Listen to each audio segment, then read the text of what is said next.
बिस्मिल्लाहिर्रहमानिर्रहीम अल्हम्दुलिल्लाह वकफ़ा बिल्लाहि वकील। हमारा आज का हेडिंग है जी मॉडर्न सिस्टम्स ऑफ क्लासिफिकेशन। इसमें एक छोटा सा पोर्शन पहले और फिर उसके बाद बहुत बड़ा पोर्शन होगा। जो छोटा पोर्शन है आपके सामने है, classification system of Oswald Tipu. ये आपको लफ्ज़ साउंड नज़र आ रहा है। ये गलतन कारवान की बुक में नहीं दिया हुआ है, जहाँ तक मेरा ख्याल है कारवान ने इसको कल आप लोग को चेक कर लेना। ये जो आपके सामने है सिस्टम, ये मैंने रामे से लिया है। ये डायग्राम रामे से है जो आपके सामने आ रही होगी। कारवान ने इसको एज सिस्टम का नहीं दिया हुआ, सिर्फ तारीखी चेक दिया हुआ है हिस्ट्री के अंदर। पर ये 1942 में पेश किया गया और चूँकि प्रीवियस सिस्टम्स की खामियों को इसने दूर किया था, ग्रुपिंग को अरेंज किया, प्रॉपर तरतीब दी इन चीज़ों को, तो इसको अमेरिकन साइंटिस्ट ने, अमेरिकन ऑथर्स ने इसको एक्सेप्ट कर लिया और फॉरवर्ड किया। और अब से आप कह सकते हैं 40 तकरीबन 60 ईयर्स पहले कह लीजिए, तकरीबन 60 साल पहले का दौर, जब इसको ज़राई मिली और ये मौजूद था। लेकिन उसी दौर में ही एक और नाम, जो नेक्स्ट नेम हम आगे पढ़ेंगे, आर्मन ताख्ताजन, और बहुत से और लोग हैं, लेकिन जो शोहरत ताख्ताजन को हासिल हुई वो किसी को नहीं, जो हमारा अगला टॉपिक होगा। पहले ज़रा टीपू के हवाले से ये यहाँ पे आपके सामने इसका सिस्टम ऑफ क्लासिफिकेशन दिया गया होगा। जिनके पास रामे है वो उनका बुक निकाल सकते हैं, नहीं है तो किसी पेज से व्हाट्सएप जो शेयर हो रहा है आपके साथ इस पर गुजारा करें। इसकी डिटेल्स की तरफ मैं आ रहा हूँ। ऑसवाल्ड टिपू ने किंगडम प्लांटी को, ये याद रखिए 1942 की बात हो रही है, उस वक्त 2 किंगडम सिस्टम चल रहा था। बेसिकली 2 हिस्सों में तकसीम किया, सब किंगडम थैलोफाइटा और सब किंगडम एम्ब्रियोफाइटा। और जो भी नेम अब अभी पढ़ेंगे इसके अंदर, इस पूरे टॉपिक के अंदर, ये सारे के सारे सेमेस्टर 1 में डिस्कस हो चुके होंगे, तकरीबन सारे के सारे, एक दो को छोड़ के बाकी सब के सब से आप पहले से वाकिफ हैं। जी, थैलोफाइटा का नाम याद है, भूल चुका है? थैलोफाइटा का नाम याद है, भूल चुका है? जी सर, जी सर। याद है? चलें ठीक है जी, कुछ वाला ने कहा जिसका मतलब है ठीक है। अब इसके अंदर दो पॉइंट, एक ये है कि थैलोफाइट्स पे थैलस होता है और एम्ब्री फॉर्मेशन नहीं होती। इसकी 10 जीन्स के नेम्स आपके सामने हैं और डिविन कैलिया फाइला एक ही चीज़ है। अब नामों को चेक करते जाएं और देखें कि आप कितने नामों से वाकिफ हैं। ये यहाँ से शुरू हो रहा है जी, ये है number 1। This is cyanophyta blue green algae. I am sure ये नाम सबको याद है, भूला नहीं होगा। ये तो आपने एफएससी में पढ़ा हुआ है, सेमेस्टर 1 में पढ़ा जी हुआ है सर, फर्स्ट सेमेस्टर में पढ़ा है हमने।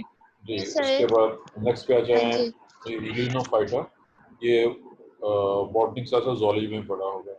क्लोरोफाइटा, क्राइसोफाइटा, फियोफाइटा, रोडोफाइटा, पायरोफाइटा, जो कि डायनोफ्लैगेट्स हैं। जी जो 6 नंबर तक हैं, 1 को छोड़ के 2, 3, 4, 5 और 6 सर, ये ये सारे पढ़े हुए हैं। ये एल्जी हैं। जबकि जो लास्ट वन है डायनोफ्लैगेट या पायरोफाइटा, ये बॉटनी में भी शामिल है और ज़ूलॉजी में भी। ज़ूलॉजी में सेमेस्टर 1 में ज़ूलॉजी में आप डायनोफ्लैगेट्स को स्टडी कर चुके हो।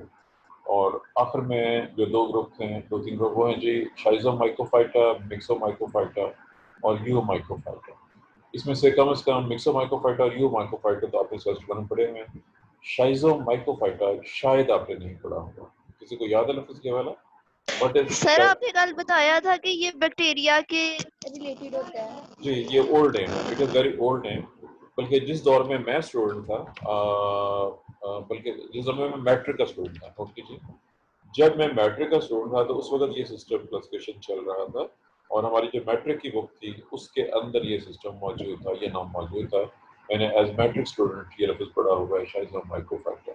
और उसके बाद फिर वो चेंज हो गया, अदर सिस्टम आना शुरू हो गए। बहरहाल ये है जी पहले हिस्से का तारुफ। अब आ जाए इस सेकंड पार्ट में, सब किंगडम एम्ब्रियोफाइटा।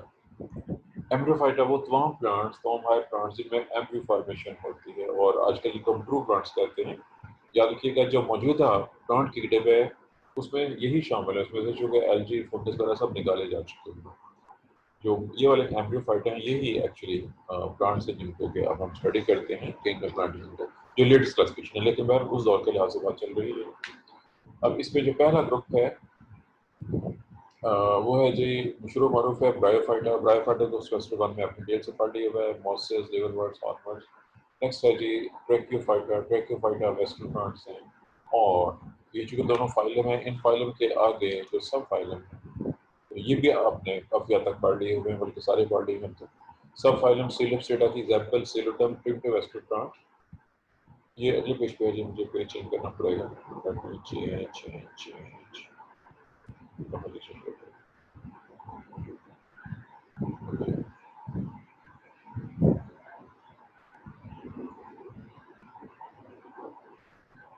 तो ये थोड़ा सा डेम है जी, लेकिन बहरहाल चले। अगर आपके पास है ये वाली बुक,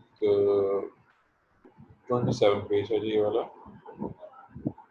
सब phylum psilopsida, sub phylum psilopsida, primitive western plant, psilotic examples first one में सर पढ़ेंगे। हमारी बुक पे है ही नहीं ये। कोई बात नहीं, सर रामे पे है। मैंने बता दिया पर ये रामे कारवान से, पे नहीं है। मैंने बता दिया पहले से, बता दिया था ये रामे से दिया गया है ये वाला बुक। सब सर फाइलम ये इसकी तस्वीर सर ये क्लियर भी नहीं है, तो फिर हम कैसे करेंगे? आंखें बंद करके सर ने ग्रुप में सेंड की है शायद। यही है ना वो वाली, मैंने देखी है अभी। जी। नेक्स्ट है जी हाँ सब फाइलम लाइकोप्सिडा, क्लब मॉसेस, स्लेजिनेला को आपने स्टडी किया। नेक्स्ट है जी सब फाइलम स्पिनोसिडा, इक्विसिटम मॉसेस को आपने स्टडी किया। सब फाइलम टीरोप्सिडा, ये सबसे जो हायर वेस्टर्न प्लांट है वो है। इसके अंदर जीरा के 3 क्लासेस आपने स्टडी की हुई हैं, जिनमें से 2 सेमेस्टर 1 में थी। पहले है जी क्लास पिलिसिनिफर्स, जिसमें अपना गालिबन मार्सिलिया की टाइप, आपकी कौन सी टाइप थी इस लेवल पे। और उसके बाद थी क्लास जिम्नोस्पर्मी कोनिफर, जिसपे आपने माइनस, टेक्सस, सॉलिफाइडस, साइटस और फिटर स्टडी किए। एंजियोस्पर्म आपको पूरे का पूरा सेमेस्टर 2, आप फ्लावरिंग प्लांट को सेमेस्टर 2 में डिटेल से स्टडी कर चुके हो। बहरहाल ये है जी हमारे क्वेश्चन का पहला हिस्सा मुकम्मल हो गया है। और ये पार्ट था जी ऑस्वाल्डी सिस्टम। यहाँ पे जो तस्वीर आपके सामने है, इसमें जो आपको नज़र आ रहा है, ये हमारा नेक्स्ट क्वेश्चन का आपका जो पार्ट है, इंट्रोडक्शन है। ताफ्ताजियन क्लासिफिकेशन सिस्टम या मॉडर्न सिस्टम का जो है इंट्रोडक्शन। ये यहाँ पे जो देख रहे हैं फिलहाल आप, ये रामे से है, लेकिन जो मैं फर्दर आगे डिस्कस करूँगा जी, बताएं अभी आप क्या कहना चाहते हैं? सर एक बात पूछनी थी मैंने आपसे। जी जी सर क्या सारे प्लांट्स नहीं एम्ब्रियो प्रोड्यूस करते हैं? आपका सवाल दोबारा बोले, क्लियर नहीं है सवाल, सवाल दोबारा रिपीट करें अपना। सर ये अभी हमने सर एम्ब्रियो फाइटा जी, आगे बताएं। सर सारे प्लांट्स एम्ब्रियो प्रोड्यूस नहीं करते क्या? नहीं, आपने दो चीज़ों में गड़बड़ कर दी है। याद रखें कि टाइम के साथ साथ चीज़ों की डेफिनेशन चेंज होती रहती है। मैं अगर आपसे एक मुश्किल सवाल पूछ रहा हूँ तो आपकी पूरी क्लास में से कोई जवाब नहीं दे सकेगा। बहरहाल यहाँ पे याद रखें कि जब हम यहाँ पे बात कर रहे हैं एम्ब्रियो फाइटा की, ये सिस्टम हम टीपू का सिस्टम पढ़ रहे हैं। जिस दौर में सिस्टम पेश हुआ उस वक्त एल्गी, फंजाई और प्लांट्स, जो मौजूदा प्लांट है, ये सब के सब किंगडम प्लांट ही में शामिल थे। लेकिन जो मौजूदा सिस्टम चल रहे हैं उसमें एल्गी, बैक्टीरिया और फंगस वगैरह प्लांट से निकाले जा चुके हुए हैं। अब इस वक्त कंडीशन प्लांट्स की डेफिनेशन कुछ और है, जदीद सिस्टम में, और ओल्ड सिस्टम में उसकी डेफिनेशन कुछ और थी। जिन चीज़ों को अब 1969 से ऑनवर्ड, 1969 में रॉबर्ट विटेकर सिस्टम जब आया है, उस वक्त से फंगस को अलग कर दिया गया था टोटली पौधों से। पर याद रखिएगा कि 1969 से ऑनवर्ड जो प्लांट की मौजूदा डेफिनेशन है, वो प्लांट सारे के सारे ही ये वाली हैं एम्ब्रियोफाइट्स, इसमें ब्रायोफाइट, ट्रैक्योफाइट दोनों, नॉन वेस्टल प्लांट और वेस्टल प्लांट, इसकी डिटेल हम अभी पढ़ चुके हैं। जी वापस टॉपिक में आ जाएं। मैंने जैसे अभी कहा है कि ये ड्रामे से लिया गया है। अगर आपको इस ड्रामे नहीं है तो ये पूरे का पूरा पैराग्राफ जो उसके ताफ्ताजिन के तारुफ का है, ये नेट से उठाया गया हुआ है। नेट में 100% यही वर्डिंग आपको मिल एक्सक्यूज मी जाए। सर। जी सर कारवान पे पेज नंबर 21 पे मतलब कि ये दिया है, पर वो लिखा हुआ है कि उसके प्रिंसिपल्स हैं। आपकी बात नहीं क्लियर हुई, दोबारा बताइए आप क्या कह रही हैं। सर ये इसका सिस्टम नहीं दिया हुआ, पर उसके प्रिंसिपल्स दिए हुए हैं ऑसवर्ड टीपू के लिहाज से कारवान में। जी सर। चलें ठीक है, जी किस पेज पे बताया आपने? Page number 21। 21। चलें मैं भी बोलता हूँ, लेकिन पहले हमें सिस्टम चाहिए था। प्रिंसिपल्स जो है वो कोई खास हामिल नहीं है। पहले किस्म के सर वो तो कतरे मैरिड डिफरेंट है जो आप पढ़ा रहे हैं। जो आपने क्लियर हो, क्या कह रहे हैं दोबारा बताएं। सर मैरिड्स एंड डी मैरिड्स भी हैं नहीं 23 वो पेज नंबर पे। ऑक्सफोर्ड टीपू के लिहाज से आपकी बात क्लियर नहीं हो रही है। ये सर तख्ता जान सिस्टम अब ताजन तो भी जो अभी पढ़ना आप शुरू पढ़ा करना रहे है, हैं। ये तो भी आपने शुरू करना है। आप कहाँ पहुँच गए हैं? जी सर यही ना। ये मैं आप मुझे कंफ्यूज करने की कोशिश कर रही हैं। ताकत तो अभी जस्ट हम स्टार्ट करने लगे हैं, अभी तो उसका मैंने सिर्फ नाम बताया है, आप पता नहीं कहाँ पहुँच गई हैं। तो यही है, ये नहीं है। पहले बात को सुन लिया करें कि बात क्या चल रही है। मैंने जस्ट ये वर्डिंग बताई है कि ये जो वर्डिंग ये सामने जो आपको नजर आ रहा है इस वक्त ताजन सिस्टम का जो तारफ नजर आ रहा है, ये रामे से लिया गया है और ये 100% नेट की वर्डिंग है। अगर आप जस्ट टाइप करेंगे नेट पे तो एग्जैक्टली ये वर्डिंग आपको वहाँ से मिल जाएगी। जिनके पास रामे की बुक नहीं है ये वहाँ से भी आप चेक कर सकते हैं। बहरहाल अभी जो मैं शुरू करने लगा हूँ ताजन के हवाले से, वो इंट्रोडक्शन तो यही वाला होगा, लेकिन आगे जो सिस्टम होगा वो कारवान से डिस्कस किया जाएगा। इसके मैं तारुफ करवा दूँ पहले। आर्मिन तख्ताजन रशियन साइंटिस्ट है। आजकल चूँकि रशिया इस्तेमाल हो रहा है, अब से 30 साल पहले रशिया टूट गया था, 30 या 31 साल पहले। असल में रशिया नहीं कहना चाहिए, उस वक्त उसका नाम था USSR, union of Soviet socialist republics. और ये इसके टूटने की वजूहत में से एक वजह से अफगानिस्तान पे हमला किया।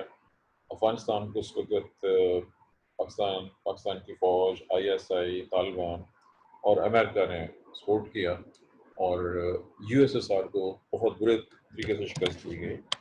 फिर रिजल्ट निकला जी USSR टूट गया और बहुत से इसके कंट्री सेपरेट हो गए, लेकिन अभी भी रशिया दुनिया का सबसे बड़ा मुल्क है रकबे के लिहाज से बात करें। अब मुल्क बहुत बड़ा है, इसमें बहुत सी स्टेट्स हैं। आर्मीनिया की स्टेट है जहाँ से ताल्लुक ताख्ताजन है। ताख्ताजन दुनिया के उन चंद खुशकिस्मत लोगों में शामिल है जिसको बहुत ज़्यादा शोहरत हासिल। और सबसे इम्पोर्टेंट बड़ी ये भी चीज़ है, इसकी ज़िंदगी पूरी तकरीबन 100 साल लाइफ है। आपके सामने इसकी डेट ऑफ बर्थ और डेट ऑफ डेथ दी गई है। मेरे ख्याल में ये आपसे पढ़ी जा रही होंगी, गौर से देखिए। 10 जून 1910 को पैदा हुआ और 13 नवंबर सन 2009 में इसकी डेथ हुई है। तकरीबन 100 साल तक ये दुनिया पे रहा और इस अकेले बंदे ने बहुत से बंदों के बराबर काम कर दिया। बहुत ज़्यादा एज के लिहाज से दुनिया में शायद नादरी ऐसी मिसालें हैं कि चंद लोग जिन्होंने बहुत ज़्यादा काम किया, हम इसका नाम आते हैं। 20वीं सदी चूँकि जो मौजूदा सदी है 21वीं सदी है, इससे पिछली जो सदी थी उसमें बॉटनी के लिहाज से इसका नाम टॉप पे आता है, चूँकि अकेले ने बहुत ज़्यादा काम किया है दुनिया में बॉटनी के लिहाज से। शुरू में तो ज़ाहिर है कि इसकी इंटरेस्ट रशिया की हद तक थी। इसने रशिया के बहुत से इलाकों में बहुत सी चीज़ें स्टडी की जिनमें फॉसिल्स भी थे, प्लांट फॉसिल्स, प्लांट का एवोल्यूशन, प्लांट सिस्टमेटिक, सब कुछ। उसके बाद आहिस्ता आहिस्ता फिर ये बाकी पूरी दुनिया की तरफ रुजू हुआ। पूरी दुनिया को इसने विजिट किया, तो दुनिया के बहुत से सारे इलाके स्टडी किए और उसके हवाले से भी इसने उसको शामिल किया। इसने अपना इनिशियल सिस्टम 1940 में दिया था। 1950 से ऑनवर्ड इसने अमेरिकन साइंटिस्ट के साथ कोलैबोरेशन यानी उनके साथ मिल के काम करना शुरू कर दिया और उसके बाद से इसको फिर ज़्यादा शोध मिलना शुरू हुई और एक स्टेज आई कि इस वक्त दुनिया में सबसे जो कह लीजिए लेटेस्ट और एडवांस सिस्टम है और वो सिस्टम जो दुनिया के बाकी तमाम सिस्टम्स को अफेक्ट कर रहा है वो ताख्ताजन का सिस्टम। ये इसके अंदर रामे की बुक में एक मिस्टेक की हुई है, उसने किसी का बेसिकली हर कर्फ इस्तेमाल किया है। ये बंदा है जो फीमेल नहीं है, ये मेल है जो ताख्ताजन। और ये वहाँ की सर यूनिवर्सिटी कौन सी लाइन पे? ये आप पढ़ेंगे तो आपको खुद मिल जाएगा जी। मैं लाइन वो नहीं गिन के आपको बता सकता, पढ़ेंगे तो आपको नज़र आ जाएगा स्टेटमेंट कहीं। हाँ, ये था जी इसका तारुफ है। इसने बहुत सी बुक्स लिखी और उनका ताल्लुक ज़ाहिर है बॉटनी के साथ है, सिस्टमैटिक क्लासिफिकेशन के साथ है। ये मैंने अभी जस्ट इसकी हिस्ट्री और उसका ताल्लुक बताया है। अभी हम जाने लगे हैं जी किसी और पेज पे। अब इन पेज में थोड़ी सी गड़बड़ है जी, ये इसमें मेरा कोई कसूर नहीं है जी। ये कसूर मैंने तस्वीर बिल्कुल सीधी ली थी, जब वो आप तक पहुंची है तो वो ऐसे हो गई है। ये मैंने नहीं की है, मैंने तस्वीर बिल्कुल सीधी खींची थी, अब ये आप तक ऐसे पहुंच गई है। अब इसका क्या हल है, आई डोंट नो। आगे गया मुझे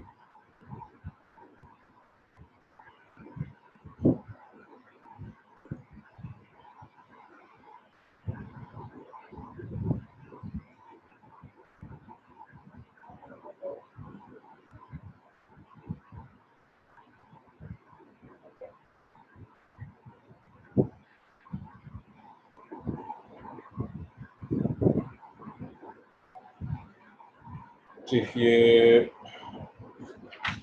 हेडिंग है जी यहाँ पे ताकताजन प्रिंसिपल्स, ये कारवन से है ऑथर। ताकताजन के सिस्टम के लिहाज से ये बहुत इम्पोर्टेंट टॉपिक है। इसमें उसने ताकताजन तो बहुत ज़्यादा डिटेल्स दी थी, यहाँ पे बहुत मुझसे चंद पॉइंट्स दिए हुए। ये कारवन से आपके सामने है। कारवन सबके पास मौजूद होनी चाहिए, मौजूद है। कारवन सबके पास मौजूद होगी।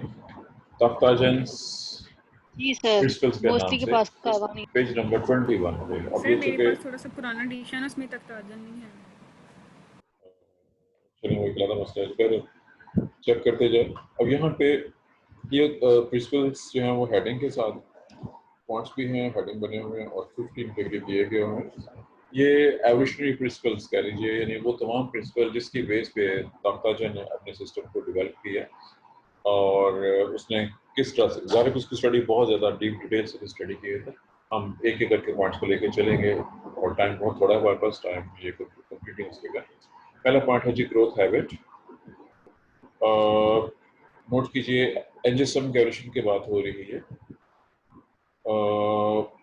पहले छोटे छोटे पौधे पैदा हुए, वीक ब्रांच, उसके बाद दाने वो वुडी प्लांट बने, उसके बाद डेवलपमेंट होना शुरू हुई। अब आसान जबान में ये कह लीजिए कि हर्बेशियस प्लांट और डिसीडस वुडी प्लांट सबसे बाद में इवॉल्व हुए। एंजियोस्पर्म में जो सबसे आखिर में पौधे आए हैं वो हर्बेशियस प्लांट हैं और डिसीडस होते हैं जिनके पत्ते गिर जाते हैं, जिनके पत्ते नहीं गिरते उनका एवोल्यूशन पहले हो चुका था। Second point, leaves. पार्मेट फिनिशन हम चूंकि पढ़ चुके हुए हैं, ये पिननेट से बनी है। पिननेट पहले है, पार्मेट बाद में बनी है। पैरेलल फिनिशन जो है एडवांस है, रेटिकुलेशन से। अल्टरनेट लीफ अरेंजमेंट जो है वो मोर प्रिमिटिव है।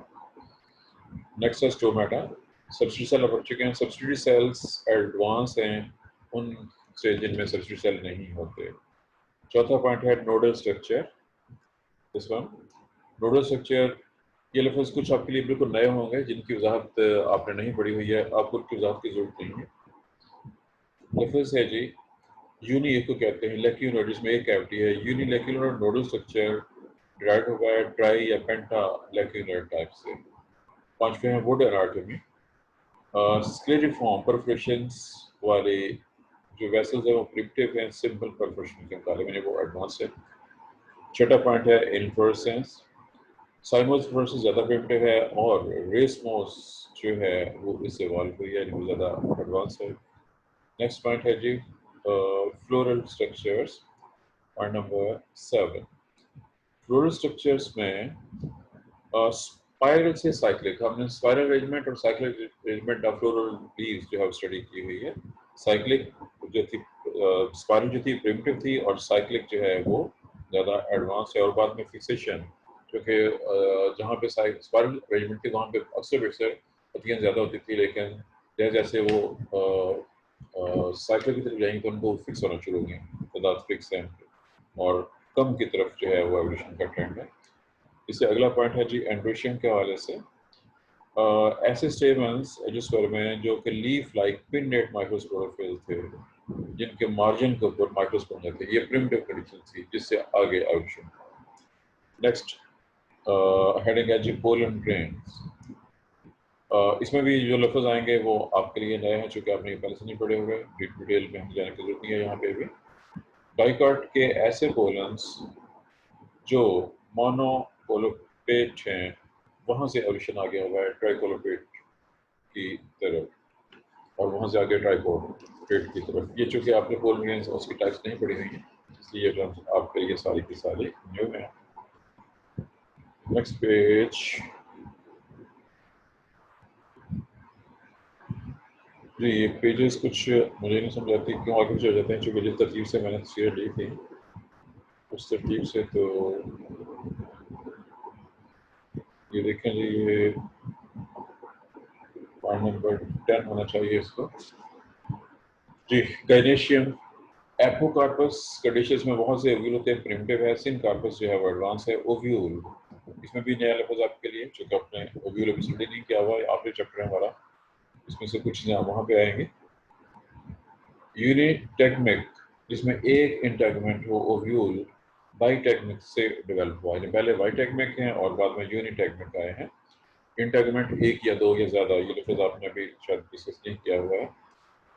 और इस तरह से यूनिटेगमिक प्रिमिटिव है बाईटेगमिक से। ऐसे ही मीजोगैमिक और क्लाजोगैमिक, ये भी चूँकि कंडीशन अभी आपने नहीं पढ़ी हुई है, ये भी डेवलपमेंट वाले चैप्टर के अंदर डिस्कस होंगे। पॉइंट नंबर था जी ये 11 नेक्स्ट पॉइंट नंबर 12 पोलिनेशिया। ये पॉइंट इससे पहले कहीं आ चुका है, बेस्ट जितना मैंने एक्सप्लेन किए थे कल में। Anemophily arrows from entomophily. Next heading है जी इसमें गैमेटोफाइट टेट्रास्पोरिक एम्ब्रियो, ये भी डेवलपमेंट चैप्टर में है, जो है वो इवॉल्व हुआ है मोनोस्पोरिक से, प्रिमिटिव मोनोस्पोरिक था। नेक्स्ट पॉइंट है जी सीड के हवाले से। 5-10 मिलीमीटर लंबे सीड होते थे जिनमें एंडोसल्फान ज़्यादा था और बहुत छोटा सा एम्ब्रियो होता था। सीड कोड में मल्टीपल इंटेगमेंट थे, ये बेसिक है। उससे आगे बीज का एवोल्यूशन हुआ बीज। और आखिरी हेडिंग फ्रूट के हवाले से मैनी सीडेड फॉलिकल्स जो है वो मल्टी कार्पिलेट एपोकार्पस गायनेशिया से उनका एवोल्यूशन हुआ, जो कि ज़्यादा प्रिमिटिव कंडीशन है। ये हैं जी वो प्रिंसिपल जिनको के कर्व ने दिया हुआ है इसके सिस्टम के लिहाज से।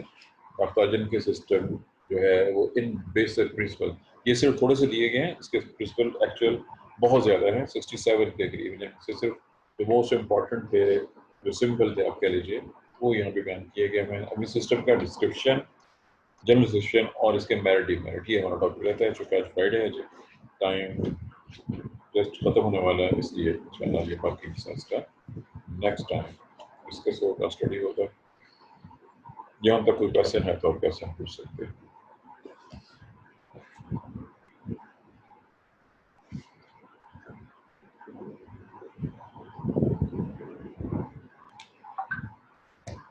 जी किसी का कोई क्वेश्चन हो तो आप क्वेश्चन तो पूछ सकते हैं।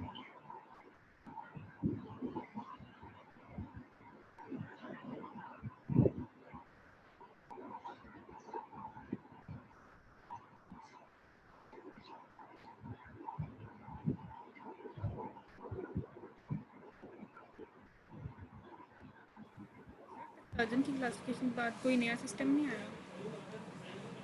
याद रखिए कि जिस पैमाने पे उसने काम किया, चूँकि भी आपने सिस्टम का तो भी हमने सिर्फ दाई तारुफ किया है, जिस लेवल पे इसने काम किया है इस लेवल पे, चूँकि किसी बंदे की लाइफ आमतौर पर इतनी नहीं होती है। लोग 5, 10, 20 साल काम करते हैं, ज़्यादा 30-40 साल काम कर लेगा, इतनी ज़्यादा काम कोई नहीं करता। इसने तो 4 नस्लों के बराबर के लिए बंदे ने काम करके बहुत ज़्यादा वर्क किया इसने, और इस लेवल के ऊपर किसी का काम नहीं है। और इसमें सबसे इम्पोर्टेंट चीज़ ये है कि इसका जो आखिरी दौर है उस वक्त क्लैडिसिक इलाज शुरू हो गया था। इसने उन इंफॉर्मेशन को शामिल रखा है, किया है, और जितनी डीप डिटेल से इसने चीज़ों को डिस्कस किया है, स्टडी किया है और उनको ऑर्गेनाइज किया है। लेकिन इसकी ऑर्गेनाइजेशन ज़्यादा एडवांस लेवल पे नहीं, ज़्यादा बड़े लेवल पे। ज़्यादा लोग जो काम करते हैं वो छोटे लेवल पे, लोग सिर्फ स्पीशीज जीनस की हद तक, ज़्यादा फैमिली की हद तक काम करते हैं। जो बड़े लेवल पे काम करना होता है उसके लिए बहुत ज़्यादा नॉलेज, बहुत ज़्यादा टाइम और बहुत ज़्यादा स्टडी चाहिए होती है, क्योंकि आपको बहुत सी चीज़ों को स्टडी करना पड़ता है। और उसमें भी होता यही है कि आमतौर पर कोई एक बंदा ज़्यादा से ज़्यादा एक ग्रुप को, मैं मिसाल देता हूँ पाकिस्तान से मेरे टीचर्स के टीचर हैं डॉक्टर मुज़फ़्फ़र अहमद नाम, उन्होंने टर्माइट पे काम किया है। अब टर्माइट हर एक ग्रुप है इंसेक्ट के अंदर जिस पर उन्होंने काम किया, एक ऑर्डर है। अब उस पर तो ठीक है वो काम है, लेकिन बहुत बड़े पैमाने के ऊपर जो काम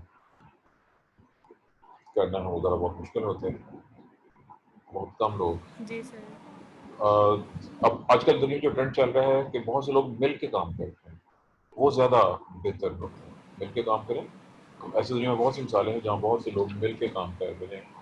लेकिन आजकल जो काम की नेचर है, जो ये वाला काम था जो इस दौर में हो चुका हुआ, पहले दौर में ये बहुत लेबोरियस काम था और ये मैनुअल सर सारा ये कुछ। इसलिए सर ये इसलिए ऐसा है ना क्योंकि जितने ज़्यादा लोग मिलके काम करते हैं उतने ज़्यादा पॉइंट ऑफ व्यूज आते हैं और फिर उसमें से ज़्यादा लोग उसके ऊपर सर्च करते हैं तो ज़्यादा उसमें होता ये है कि मुख्तलिफ बंदे डिवाइड कर लेते हैं कि ये बंदा ये करेगा, ये बंदा ये करेगा, फिर उसको वो सब इकट्ठा कलेक्टिव कर लेते हैं, उसमें ज़्यादा फायदा हो जाता है।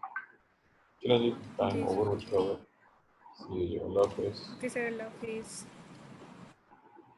अल्लाह हाफिज़। सब बाय।